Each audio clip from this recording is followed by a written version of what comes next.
nag-aantay na pag nakapag-submit po ng kanilang counter affidavit yung respondent, kami naman po ay susumite ng aming corresponding replies at naka-attach po dito ang mga ebidensya po na kinakailangan po. Kayo ho ba'y nananalig na hindi maglalabas ang desisyon ng ang ombudsman between ito hong kanya notice sa mga parties hanggang magsimula ang impeachment trial, na hindi ito maglalabas ng desisyon bago po ngayong buwan ng July, bago magretiro ang kasalukuyang ombudsman? Narito ang Balitang Pinoy TV. Nasa linya po ngayon mula po sa House of Representatives ng City of Manila po yan, Representative Joel Chua. Ukol pa rin po dito sa impeachment case ni VP Sara Duterte. Magandang umaga po, Congressman. Ay, magandang umaga po at sa lahat po ng inyong taga-subaybay. Good morning po. Kahapon nga po, Congressman, ay formal nang natanggap ng House of Representatives itong sagot ni VP Sara Duterte sa kung saan kine-question niya po yung bisa ng impeachment complaint. Ang particular po niyang sinasabi, yung paglabag sa one-year ban rule ng konstitusyon. Ano po ang tugon niyo dito? Ito po bang sagot niya ay may bigat po ba itong mga argumentong ito? Wala naman po, dahil ever since naman po, yan naman po talaga yung kanilang ini-insist. At kung maalala po ninyo, maski po yung mga kasama po natin sa Senado, yan din ang kanilang naging laman o konteksto ng kanilang motion. Pero makakasa po kayo na ito po isasagutin po namin punto per punto. So para po sa inyo, hindi mabigat masyado yung argumento ng naging sagot po ng kampo ni VP Sara? Hindi po. Kami naman po ay back ng batas at ng rules at ng ating saligang batas. Oo. Bilang chairman po ng committee na naglabas ng report at naging basehan po dito sa impeachment complaint ni VP Sara, sa tingin niyo po ba solid naman yung legal position ng House kahit yung ginagamit po nila ay technical defense yung ginagamit po nitong kampo ng Vice Presidente?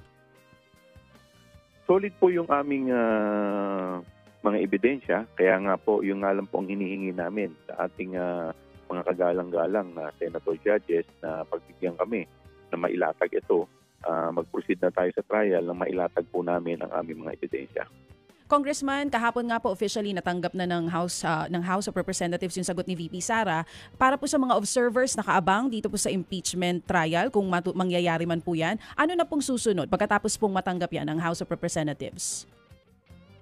Kami po ay merong 5 araw, non-extendable period of 5 days to file our reply. So ito po ay tugon sa sagot po o sa answer na sinumiti po ng Vice Presidente. Meron binabanggit dun sa naging sagot niya para lang po siguro mas maintindihan din itong mga nakikinig at nanonood sa atin. Naka-attach doon, answer ad cotelam. Ano po bang ibig sabihin yan? With cautious po, ang pagkakaintindi ko po dito, parang sumasagot sila pero parang hindi nila nire-recognize yung nag-iingat sila at parang hindi nila nire-recognize yung jurisdiction. Pero sa akin nga pong paniniwala dahil sila ay sumagot, so tingin ko po nung sila ay nabigyan ng summon, nag-acquire na ng jurisdiction ang ating impeachment court. So tama po ba yung pagkakaintindi namin? Ang ibig sabihin nun, magsusumiti po sila ng sagot or ng motion pero hindi po nila kinikilala yung bisa ng complaint. Ganun po?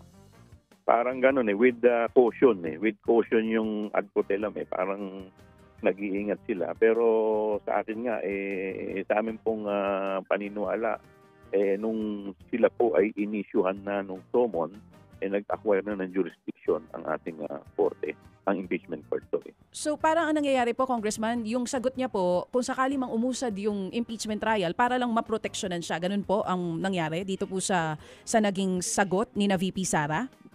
Ang pagkakaintindi ko po, parang hindi nila inire-recognize kasi nga, dahil siguro sa kanilang depensa na 1-year ban. So with the 5 days na sinasabi niyo po kanina na kailangan makasagot kayo, after that, ano pong susunod na mangyayari? Magseset po ng date para po sa trial ang ating kagalang-galang na Senate President. Kadalasan po 2:00 po yan ng hapon. So aantayin po natin kung ano po yung magiging aksyon ng ating Senate, ng Senado po. Congressman Joel, good morning po. Di ho ba... Good morning, Manong Ted. Salamat po, Congressman. Congressman, di ho ba yung motion po ni Senator Cayetano, no? Dalawa po yung hinihingi sa Kamara. Yung pong una, Opo. i-remand, ibalik sa inyo yung articles at pinasasagot kayo kung kayo ba'y sumunod. Opo, di ba, sa mga patakaran. At yung pangalawa po, ay para po naman sa 20th Congress pa kung itutuloy ito. Kumusta po yung unang motion na iyon? Nakatugon na ho ba dito ang Kamara? Yung pong unang motion, hinihingan po kami ng certification na kami po ay hindi lumabag dito po sa 1-year ban. Kami po ay ipinasa po to sa Kamara nung last day po ng aming session at bilang tugon po dito at bagamat hindi pa po namin sila pinaka-copy furnish pero ito naman po ay judicial notice. Subalit yung po sa pangalawang requirement po nila, sa amin pong paniniwala, hindi po kami yung proper na sumagot dahil ito po sa next Congress pa po, which is yung 20th Congress. Opo. But officially ho, ang House of Representatives 19th Congress ngayon, hindi pa po naipa-receive officially and formally yung House resolution answering to that first motion of the Senator Judge. Yes po. Dahil actually naniniwala po kami na unang-una wala naman po silang binigay na deadline doon po sa kanilang resolution. Pangalawa, naniniwala po kami na ito ay judicial notice na kung ano po yung act ng Kamara ay judicial notice na po to. Opo. Natanggap niyo po mismo no yung order po ng impeachment court dito. Sapat na ho ba yung House resolution o sa tingin po ninyo baka hingian pa kayo ng kumbaga individual na mga affidavit? Kasi po if you will if you will read the impeachment court order, attestation Opo, baka po lang iba ang definition nito sa iba po mga abogado, meaning lahat ng kongresista na pumirma doon sa articles of impeachment ay may kanya-kanya pa pong affidavit. What do you think po, Congressman? Sa amin po paniniwala, sapat na po ito dahil wala naman po nilagay sa rules or sa konstitusyon natin na kailangan individual. Kami po naniniwala na na-comply po namin ang lahat po ng requirement. Okay, sige po. So, sapat na po yung para meron ng notice no na pinaalam sa Senado. Pero wala na po dong formalidad na paghahain mismo. Ito na yung aming resolution na ipinasa bago kami mag-adjourn sa Inidea. Wala na pong ganun, Congressman. Kasi po, to be honest, Manong Ted, kasi siyempre iba naman po sa amin ay medyo palintuhot po doon sa remand kasi parang hindi po wala po ito sa rules in fact, yung iba nagko-question kung ano ang basihan nito. But in any event, we still complied dahil po wala na kaming panahon, wala nang oras. Yun na lang yung araw namin, yung Wednesday. Last day na po at sinasama po yung paraan para ma-comply ito. At kami naniniwala naman na ito ay sufficient na dahil meron ng judicial notice. Okay, sige po. Congressman, dito po sa sa inyong statement no, dito sa pagbibigay na po no ng notisya naman ng Ombudsman dito po kay VP Sara no at sa ilang pang mga opisyal ng DepEd tungkol po dito sa inyo pong committee report na ito. Ano ba talaga ho ang inyong stand rito? Dito po sa sisimula no nito pong kaso laban kay VP Sara ng Office of the Ombudsman concerning po sa ginawang investigasyon ng Committee on Good Government. Well, kami po ay nasurpresa lamang sa bilis po ng aksyon ng ating ombudsman. Pero kasi kung titignan po ninyo yung chronological of events, ito po ay ipinasa namin ng committee report at inadapt po sa plenaryo noong June 10. Tapos natanggap po yung kinapi-furnish po namin yung ombudsman ng committee report namin at ito ay natanggap nila noong June 16. And 3 days thereafter, nagsimula na agad yung preliminary investigation at nag-issue na ng subpoena ang ombudsman. Kami po ay nasurpresa lang sa bilis pero siyempre wini-welcome po namin yung ganito development at makakaasa po kayo na kami po ay makikipag-cooperate sa ating ombudsman. Ang hinihingi lamang po namin ay pagka nakapag-sumiti na ng counter affidavit ang ating respondent, ang mga respondents po, ay bigyan kami ng pagkakataon na makapag-submit ng reply. Kasi doon sa committee report po, wala pa po doong attachment ng mga ebidensya. So, kaya nga medyo na-surprise po kami kasi normally yan, may mga fact-finding investigation pa muna yan bago magkaroon ng preliminary investigation. So, may fact-finding investigation ang field investigation officer. Opo. Tapos afterwards, magkakaroon ng preliminary. Pero dito po, siguro nakita po nila, may pasihan na agad yung committee report, kaya nag-proceed na sila doon sa preliminary investigation. Opo, yung po kasing House spokesperson, si Attorney Abante, sinasabi niya na hindi naman Kamara ang official na complainant dito. Opo, yun ang sabi niya opo, sa press conference. Tapos, dito po sa dokumento galing sa Ombudsman, House of Representatives Committee on Good Government and Public Accountability represented by its chairperson, Rep. Joel Archua. Paano po namin po ito dapat pong, how do we discern, no? Paano po namin dapat tangkilikin ito? Ang na-issue po kasi ng Kamara ay committee report lamang, copy furnished. Lahat ng concerned agencies, actually hindi lang naman po yung Ombudsman, pati po yung DOJ, lahat po ng mga concerned agencies. Normally po pagka ganyan, ang pagkakaalam ko po, gumagawa ng fact-finding investigation, ina-attach lahat ng mga investigation at gumagawa ng talagang formal complaint.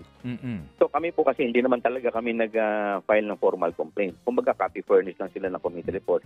But they treat it, yung committee report po namin, mukhang sinrato na po nila as a complaint ng ombudsman. Okay. So, in any event, kami naman po ay wina-welcome naman po namin ito.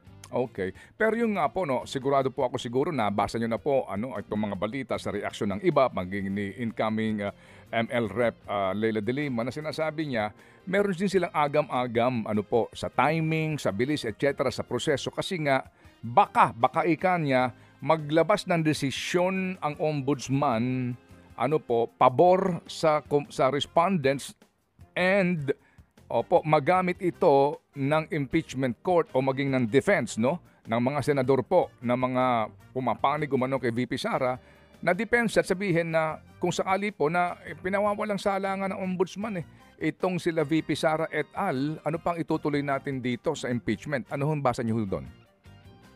Well, hindi mo po maaalis sa ibang mga kagaya po ng ating Congresswoman-elect Leila de Lima, yung kanilang agam-agam. Dahil sinasabi nga po nila, ito nga po si Ombudsman ay appointee ng dating pong presidente. Pero kami naman po, kasi siyempre ayaw naman po namin kumbaga gusto namin bigyan ng malinis na pagtingin pa rin to. At iba naman po kasi yung ebidensya na hinihingi sa dito po sa ombudsman dahil ito po ay criminal aspect po to. Alam naman po natin na mas mabigat po yan. Unlike dito po sa impeachment trial, ang iniimbestigahan po dito is yung conduct ng public official. Okay. So, Congressman Joel, kayo ba'y umaasa na maliban sa committee report na kaninyo pinagbasihan ng complaint na ito ng ombudsman laban kay VP Sara et al., hihingian pa kayo ng kadagdagang ebidensya kaninyo? 'Di ba? Mismo sa mga sa mga umano'y katiwalian na ginawa ng Vice Presidente? Yun naman po ang dapat dahil paano po sila magdidesisyon kung wala pong attachment na ebidensya ng aming committee report.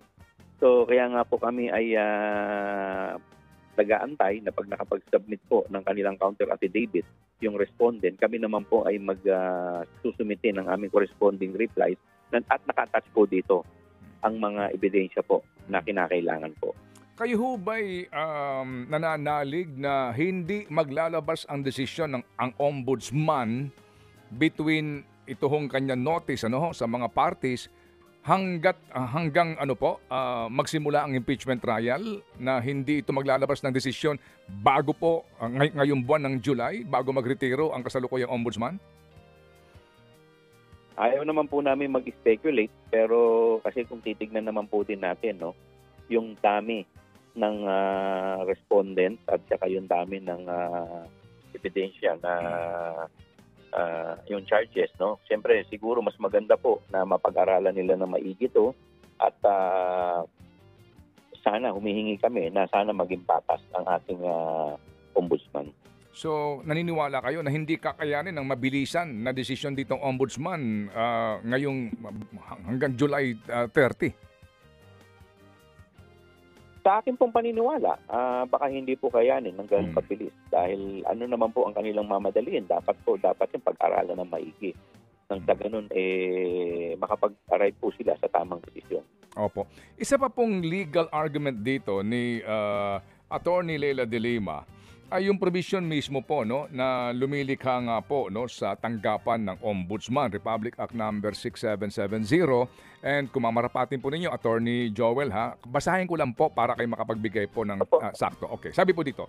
Sabi po, Section 21, ito po yung tungkol nga po sa Ombudsman organization, no.